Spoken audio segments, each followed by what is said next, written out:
따라하겠습니다. 우리 교회는 사도행전적 교회를 이루어가는 신앙 공동체입니다. 아멘. 성령 충만하여 증인된 삶을 살아가시는 우리 모든 성도 되어지기를 주님의 이름으로 소망하며 축원합니다. 지난주 주일이 어버이 주일이었고요. 오늘은 기독교 교육 진흥 주일입니다. 어버이 주일을 마치고 고향에 계신 어머니를 뵈러 고향 합덕에 다녀왔습니다. 한참을 달리던 중에 그동안 주의 깊게 보지 못했던 나무들이 보이더라고요. 이맘때가 되어지면 하얀 꽃을 주렁주렁 달고 있는, 고향하면 생각나는 그런 나무, 그 꽃잎을 따서 뒤를 쪽 빨아먹으면 달콤한 맛이 나는 아카시아 나무입니다. 멀리서 봐도 그 아카시아 나무가 하얗게 군락을 지어서 펼쳐져 있는 모습이 너무너무 아름답게 보였습니다. 참 기분 좋은 시간이었어요. 그것을 보면서 이 고향 가는 길이. 그런데 가만히 생각해 보면 이 아카시아 나무가 그렇게 환영받은 나무는 아닙니다. 우리나라에 들어온 게 1900년대 이제 외래종 나무인데, 북아메리카가 원산지인 이 아카시아 나무가 원래 이름은 아카시 나무라고 그래요. 이 나무가 우리나라에 처음에 심어진 데는 지금 용산 육군본부 근처 그곳하고 경인선 철도 놓으면서 근처에다가 이제 뿌리가 통해서 나무들 토사가 안 생기도록 하기 위해서 식재용으로 심은 것이 이 아카시아 나무라고 그래요.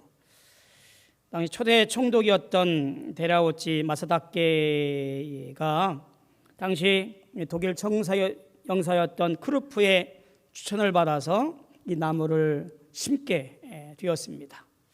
근데 이 나무가 워낙 번식력이 좋고 또 속성수라서 아주 참 빠른 시간 안에 이렇게 많이 번지는 나무입니다.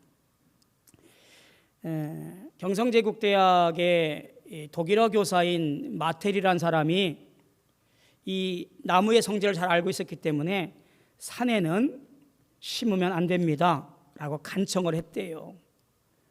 왜냐하면 번식력도 좋고 또 이 생명력이 강한 나무라서 쉽게 이 민둥산인 우리나라 산을 푸르게 할 수는 있겠지만, 그러나 이 나무가 주변에 있는 나무들이 자라나지 못하도록 하는 그런 성질이 있어서 아마 얼마 못 가서 오히려 피해가 더 많을 거다라고 해서 반대했다 그래요. 그런데 그 조언을 무시하고 우리나라 민둥산에다가 이 아카시아 나무를 심게 되어집니다. 번식력 좋아서 우리나라 온 산에 아카시아 나무가 빠르게 퍼져나갔습니다. 자, 문제는 우리나라의 유교적인 사상이 뿌리 깊은 나라에 이 나무들이 조상의 묘를 파고들어요. 뿌리들이 자라나서 이 봉분 위에다가 이 아카시아 나무가 막 올라오고, 뿌리를 뽑아내고 죽이려고 해도 죽지도 않고 이렇기 때문에 일본 사람이 심은 나무, 조상의 묘를 파헤치는 나무, 이래서 굉장히 부정적인 나무로 이렇게 인식이 되어집니다. 딱히 이 나무가 그 좋은 재질로 우리나라에 소개된 나무가 아닌지라서 당시에 가공 기술이 안 좋았기 때문에 나무가 그렇게 쓸만한 나무가 아니었어요. 또 이렇게 가루로 쪼개지기도 하고요. 또 쪼개보면 안이 좀 비어 있어요. 그러다 보니까 쓸모 있는 나무가 아니었어요. 주로 땔감이나 쓸까? 오히려 꿀을 생산하시는 분들에게는 이 아카시아 꿀을, 우리나라의 꿀이 한 70% 정도가 이 아카시아 꽃에서 나왔기 때문에 이 밀원으로서는 참 좋은 나무였다고 그래요. 그 꽃이. 그것 외에는 딱히 쓸모가 없는 나무. 지금이야 가공기술이 좋아서 단단한 나무로 만들어서 고가에 팔리고 있기도 하다고 합니다. 어쨌든 당시에 이 아카시아 나무라고 하는 것은요, 별로 쓸모가 없는 나무였습니다. 이 아카시아 나무였지만 이 속에서 하나님의 놀라운 계획과 섭리를 발견하게 되어져요. 아카시아 나무같이 별 쓸모없는 사람을 들어서 하나님께서 쓰신다고 하는 도구로 사용되는 것이 얼마나 귀한 모습으로 발견되는지를 우리는 그 교훈을 통해서 오늘 이 시간 보게 되어집니다. 그 아카시아 나무를 제가 보면서 지나가면서 이번 주에 저 아카시아 나무와 관련돼서 한번 말씀을 나눠야 되겠다라고 생각한 이유가 바로 여기에 있습니다. 구약의 성막 건축을 명령하시는 내용들을 보면 이 아카시아 나무에 대한 이야기를 보게 되어져요. 출애굽기 25장부터 40장까지 성막 건축에 대한 이야기가 쭉 나오게 되어지는데 그 성소 안 성막의 울타리 등등으로 쓰여진 나무가 뭐냐면 시띠나무예요. 번역되어지기는 조각목이라고 번역되어집니다. 이 조각목으로 뭘 만드냐면 분향단, 번제단, 성소의 널판, 떡상, 법궤 이 모든 것들을 조각목으로 만들도록 명령합니다. 이 조각목의 히브리어 원어가 시팀이에요. 이 시팀나무라 그런 거지요. 이 시팀나무라고 하는 것이 햇볕이 쨍쨍하게 내려 쬐는 사막지대에 군락을 이루거나 혹은 홀로 뿌리를 깊이 내리고 있는 나무예요. 뭐 2m에서 한 6m 정도 되는 나무인데요. 메마른 곳에 자라다 보니까 이파리가 그렇게 크지 않고 가시가 많은 나무. 겉껍질은 갈색이고요. 그나마 그늘이라고 지나가던 사람들 혹은 목동들이 그곳에서 헐떡거리는 숨을 잠시나마 내려놓을 수 있는 그 나무. 지금도 이 이스라엘 팔레스타인 지역 가면은 그저 볼 수 있는 나무. 이 시띠나무를 조각목으로 번역해 놓은 것은 한자 성경에 번역을 해오면서 중국에 있는 나무와 비슷한 나무를 발견하게 되어지는데 그 나무가 조각자 나무예요. 그래서 시띠나무를 조각자 나무라고 번역을 해놓았고 한자 성경에서 한글 성경으로 번역을 하면서 조각목이라고 번역을 해놓습니다. 자, 그러면 뭔가 좀 맞춰지지요? 시띠나무, 조각목, 조각목이 곧 아카시아 나무. 이 세 나무의 이름을 가만히 볼 때 공통점이 있어요. 별 쓸모없는 나무. 그게 시띠나무, 조각목, 아카시아 나무예요.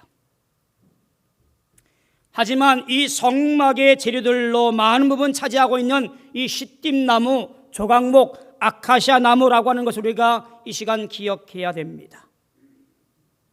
믿음을 상징하는 금이나 은을 덧시 교환하면 하나님의 쓰임받는 도구와 재료가 되어져요. 십자가와 예수님을 상징하는 놋을 입히기만 하면 하나님을 드높이는 그런 도구로 사용되어졌다 그런 말이에요. 아카시아 나무가 주는 교훈이 무엇일까요? 별 볼 일 없지만,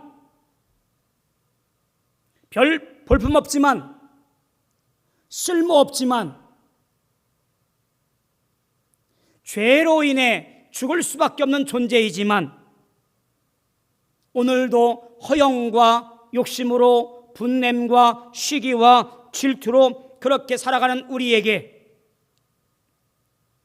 조각목 아카시아 나무가 금과 은과 놋을 입혀서 사용된 것처럼 오늘 우리에게도 십자가 보혈로 덧씌워서 덧입혀서 주님의 놀라운 사랑으로 구원받은 성도의 삶을 살아가도록 하는 은혜가 이 아카시아 나무를 통해서 보여지는 교훈이라 그런 거예요.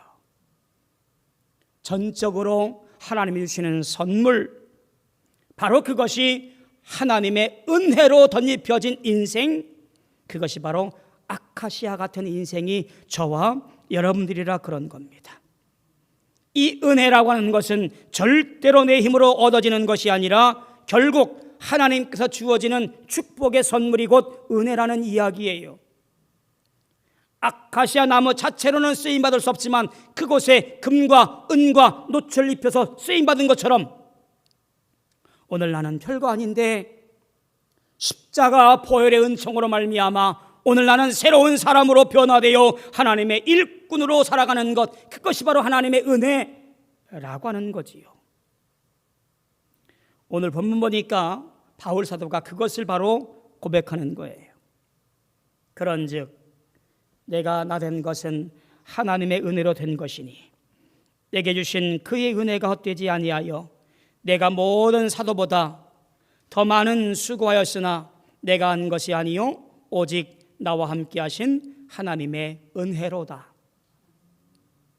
이 한 절 말씀 가운데 바울 사도의 고백을 볼 수 있는 말이 반복되어져요. 그게 뭐냐면 하나님의 은혜라는 말이에요. 오늘 내 삶의 모든 것은 하나님의 은혜 빼놓고는 설명할 수가 없습니다. 내가 이렇게 된 것은 하나님의 은혜입니다.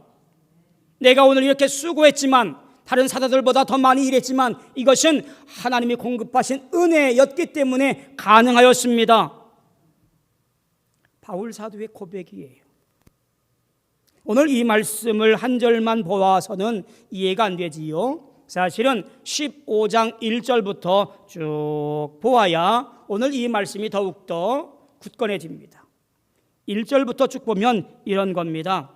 오늘 전해진 복음은 내가 먼저 받은 것이긴 하지만 그것은 예수님께서 우리 죄를 위해서 죽으시고 장사 지낸 바 되었다가 사흘 만에 다시 살아나셨다라는 사실, 그리고 게바와 12 제자와 500여 형제와 야고보와 모든 사도에게 보이셨고, 또한 만삭되지 못한 바울 나에게도 보이셨다라는 내용이 앞에 쭉 기록이 되어집니다.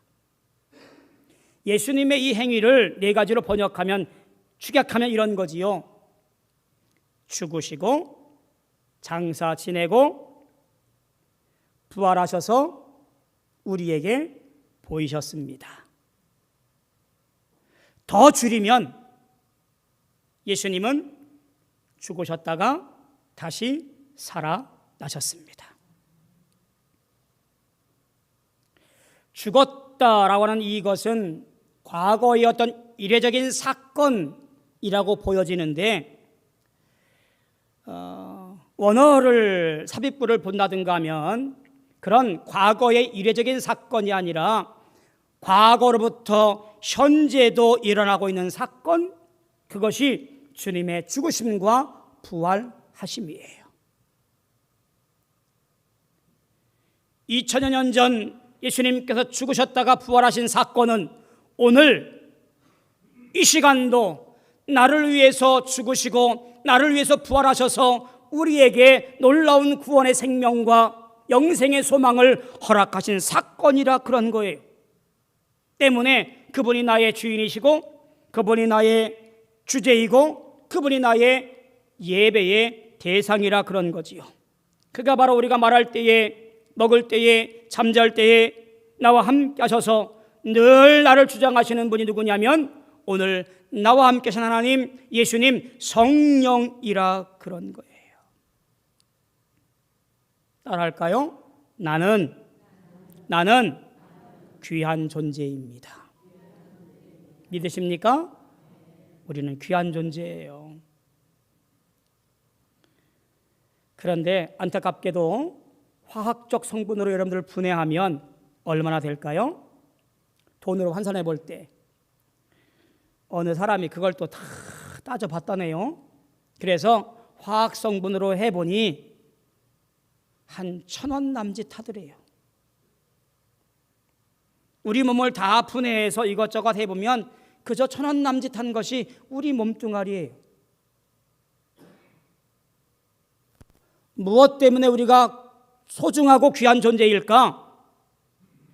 그 안에 무엇을 담고 있느냐? 이것이 바로 우리를 소중하게 하고 귀중하게 만드는 것이라고 하는 것을 보게 되어져요. 우리가 오늘 왜 소중하고 귀중한 존재이냐? 바로 우리 안에 살아계신 하나님의 영을 간직하고 있기 때문에, 내 안에 예수 그리스도의 놀라운 은혜와 축복이 존재하기 때문에 우리는 귀중하고 소중한 존재라는 이야기예요. 바울 사도가 본인의 스펙으로 말하자면 부끄러움 없는 사람이에요. 바리새인 중에 바리새인이었고요, 로마의 시민권자였고요, 가말리엘 문화에서 공부한 사람이었습니다. 한마디로 감은 좋고 잘 나가고 학벌 좋은 사람이었습니다. 그런데 그가 진리이신 예수님 만난 다음에 모든 것들 분토와 같이 버렸노라 라고 고백합니다. 그리고 그는 나의 나된 것은 오직 하나님의 은혜로다 라고 고백하는 거예요. 나의 나된 것은 세상의 학문이 아니고, 나의 나된 것은 가문이 아니고, 나의 나된 것은 배경이 아니고, 나의 나된 것은 재산이 아니고 오직 하나님의 은혜로 된 것이라고 고백하는 거예요. 내 안에 계신 예수 그리스도의 은혜가 오늘 나를 귀중하고 나를 살아가도록 한 것이 은혜이고 축복이라고 하는 이야기예요. 여러분을 귀중하게 하는 이유가 무엇입니까? 여러분을 소중하다고 고백하는 이유가 무엇입니까? 우리 안에 계신 예수 그리스도 한 분 때문에 우리는 귀중하고 소중하고 가치 있는 존재예요. 나를 더 씌워서 하나님의 귀한 도구로 쓰임받기 때문에 오늘 우리가 귀중한 것이지, 우리가 자랑할 것은, 우리가 떠벌릴 것은 아무것도 없다라는 이야기. 지금 와서 생각해 보면 웃음밖에 안 나오는 저의 어린 시절 떠오릅니다. 제가 목회를 29살에 저 강원도 영월로 목회를 나갔잖아요. 교회를 갔더니 성도님 3분 계시고, 주택이라고 올라가서 보았더니 남의 집을 빌려서 전형적인 강원도 집이었습니다. 그것도 얼마 있다가 주인이 와서 은근하게 압박을 넣어요. 나가라고. 그래서 어쩔 수 없이 교회 앞마당에다가 사택을 지었습니다. 겁도 없이 사택을 지었습니다. 18평짜리 조립식 건물을 지었는데요, 공사비가 1,200만 원이었어요. 그 교회 1년 예산이 340만 원이었거든요. 별로 놀라지 않으신가 보네. 저는 대단하다고 생각했는데 1년 예산 340만 원인 교회에서 1,200만 원 공사해서 사택을 지었어요. 29살 아무것도 모르는 풋내기 전도사가 가서 꼼지락꼼지락 건축하시는 분을 잘 만나서 절반은 받고 절반은 나눠서 갚는 거로 그렇게 해서 건축을 끝냈어요. 지방의 목사님들이 아이고 이 전사님 수고했다고 대단하다고 이렇게 칭찬을 해줘요. 아유 뭐 제가 했나요? 라고 말하지만 언젠가부터 입에 입꼬리가 조금씩 올라가고 어깨가 들썩이고 목에 기부스를 해가기 시작합니다. 연회 때마다 진급 중이었으니까 자격 심사를 받아야 되는데 우리 지방의 목사님이 아이고 우리 이 전사님 어려운 교회에서 이번에 사택 참 잘 짓고 목회 열심히 합니다. 그러면 무사 통과였어요. 다른 질문들이 오지 않더라고요. 그래서 저는 들어가서 인사하고 그 말 한마디에 나가 그래서 그냥 나와버렸어요. 그렇게 하니까 요상한 마음이 제 마음에 드는 거예요. 야, 내가 이 일을 했구나. 내가 지었구나. 라는 생각이 저도 모르게 스물스물 올라오는 거예요. 그리고 목사 안수 받기 전까지 어디 가서든 자랑할 때 내가 사택을 이만하게 저만하게 얼마큼 들여서 지었습니다. 자랑 삼아 얘기하게 되어지더라고요. 지금 생각해 보면 참 주님 앞에 얼마나 죄송스러운지 알 수가 없어요. 왜냐하면 하나님의 은혜가 아니면 불가능했기 때문에 그래요. 하나님의 도우심이 없이는 할 수 없는 일이었기 때문에 그래요. 저와 같은 실수하지 않기를 소망합니다. 우리의 삶은 처음부터 끝까지 하나님의 은혜가 아니면 살아갈 수 없는 존재, 오늘 내 숨쉬는 것부터 모든 삶의 끝까지 주님의 도우심과 은혜가 아니면 해석할 수도 없고 설명할 수 없는 것이 우리의 삶이라는 사실을 우리는 고백해야 됩니다. 칭찬 듣고 싶어하고 지켜 세움받고 싶어하는 것이 어쩌면 당연한 우리 인간의 마음인지 모르겠습니다만, 그러나 우리가 경계해야 할 마음인 것도 분명합니다. 내가 할 수 있는 것은 그저 주님만 바라보고 주님만 의지하고 내 신앙 고백해서 주님께 영광 돌리는 것이 곧 우리의 모습이라는 사실을 우리는 분명히 알아야 돼요. 금과 은과 노초로 감추어진 조각목이 아카시아 나무가 내가 했노라고 말하는 것은 교만이고 하나님의 은혜를 무시하는 거지요.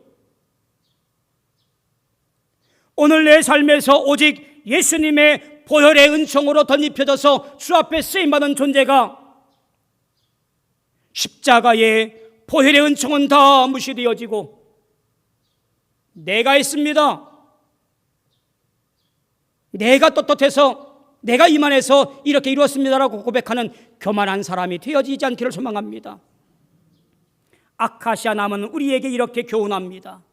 너는 아무것도 아니야. 그런데 너를 더 씌우는 금과 은과 놋이 있어서 그렇게 쓰여지는 거야. 너는 볼품없는 사람이야. 그런데 주님의 보혈의 피로 말미암아 예수님의 놀라우신 구원의 은총으로 말미암아 오늘 주님 바라보며 살아가고 있는 거야. 사랑하는 성도 여러분, 나의 나된 것은 오직 하나님의 은혜입니다. 지금까지 살아온 것은 모두가 다 하나님의 은혜입니다. 또한 앞으로 살아갈 것도 하나님의 은혜입니다. 아카시아 나무처럼 조각목처럼 시띠나무처럼 쓸모없는 자이지만 하나님께서 들어 쓰셔서 살게 하신 그 은혜를 기억하면서 늘 감사와 찬송 드릴 수 있는 저와 여러분들 되어지기를 주님의 이름으로 소망하며 축원합니다. 기도하겠습니다. 고마우신 아버지 하나님, 은혜를 감사합니다. 주님의 은혜가 아니면 살아갈 수 없는 것, 그것이 우리인 것을 다시 한번 고백을 합니다. 주님 감사합니다. 겸손하게 주님의 은혜 안에 살아가며 믿음으로 고백해 갈 수 있는 우리 모두 되어지게 도와 주옵시고, 주님 우리 삶 속에서 주님을 찬송하며 예비하며 감사하며 기뻐하며 영광 돌리는 온 힘과 온 정성을 다하도록 축복하여 주시옵소서. 예수님의 이름으로 감사하며 기도하옵나이다. 아멘.